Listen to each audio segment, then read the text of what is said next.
Assalamualaikum warahmatullahi wabarakatuh. Baiklah, pada video kali ini saya akan menjelaskan sebuah materi, yaitu material handling.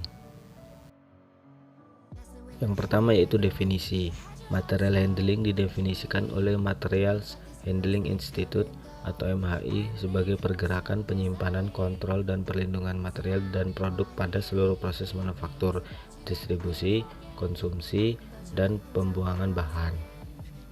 Kemudian ada tujuan: menjaga atau mengembangkan kualitas produk, meningkatkan keamanan dan pengembangan, kondisi kerja, meningkatkan produktivitas, meningkatkan penggunaan fasilitas, mengurangi bobot mati, sebagai pengawasan persediaan. Kemudian ada aspek umum yang dikenal dalam penanganan material. Yang pertama ada gerak, waktu, tempat, kuantitas, dan ruang. Jenis peralatan material handling. Semua peralatan material handling diklasifikasikan ke dalam beberapa tipe, yaitu konveyor atau ban berjalan, elevator atau lift, kren dan hoist atau derek, truk atau alat angkut atau kereta. Konveyor salah satu jenis alat pengangkut yang sering digunakan adalah konveyor yang berfungsi untuk mengangkut bahan-bahan industri yang berbentuk padat. Konveyor digunakan untuk memindahkan material secara kontinu dengan jalur yang tetap. Beberapa tipe konveyor yaitu 1. Belt conveyor, 2. Roller conveyor, 3. In-floor towline conveyor, 4. itu overhead rolling conveyor.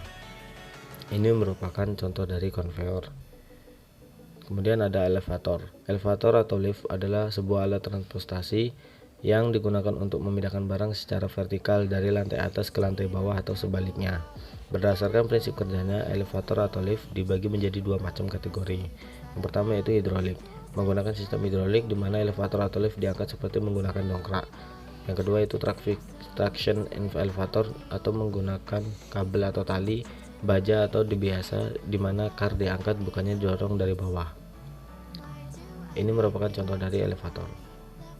Kemudian ada cranes and hoist.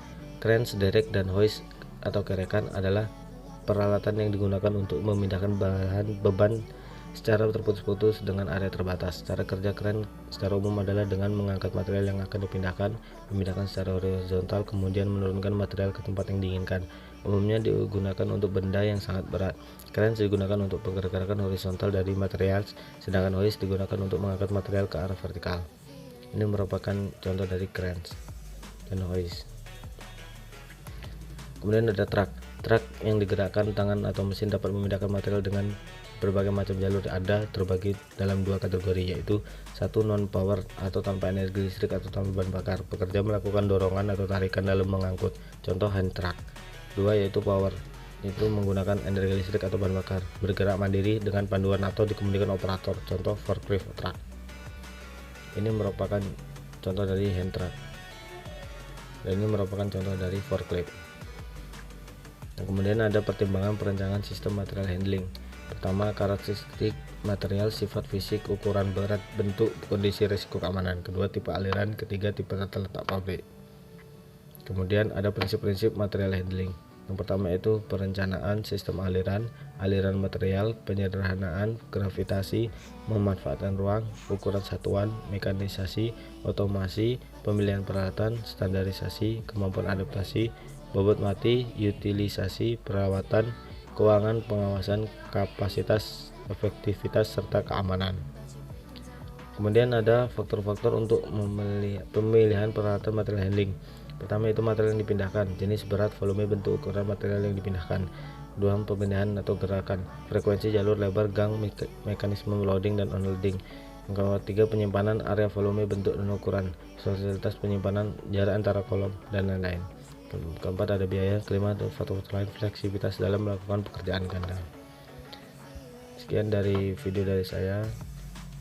Terima kasih. Assalamualaikum warahmatullahi wabarakatuh.